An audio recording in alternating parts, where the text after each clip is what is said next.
di kawasan Pasar Sentral Remu yang berujung satu sopir angkot dikeroyok hingga tak sadarkan diri. Tak terima, keluarga korban lalu menyerang warga di kompleks Pasar Remu. Untuk membubarkan massa, polisi akhirnya melepaskan tembakan peringatan meski tak dihiraukan. Mencegah aksi semakin meluas, 2 SSK dari Brimob dan TNI diturunkan untuk pengamanan massa. Beberapa jam kemudian, situasi dapat dikendalikan. Massa dari keluarga korban membubarkan diri hingga arus lalu lintas di Jalan Basuki Rahmat kembali normal. Pihak keamanan terus berjaga di lokasi kejadian untuk mencegah aksi susulan. Jadi awalnya memang ada kesalahpahaman dari pengemudi taksi,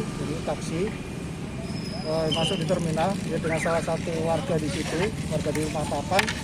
Ini ada kesalahpahaman aja. Tapi berbuntut dengan perkelahian, itu masuk ke saya laporan terima perkelahian. Karena dari sopir taksi tadi melakukan pengejaran terhadap satu masyarakat Rumah Papan, kemudian mengajukan penganiayaan.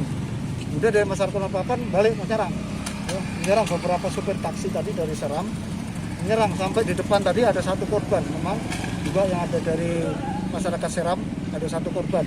Tapi di daerah Rumah Papan juga ada satu korban juga. Nah, kemudian tadi siang saya juga langsung datang ke rumah sakit melihat kondisi korban yang ada di depan man model tadi dari masyarakat Seram, memang luka cukup serius ya di kepala. Kemudian juga sudah ada laporan dari masyarakat ya terkait dengan korban yang ada di Rumah Papan.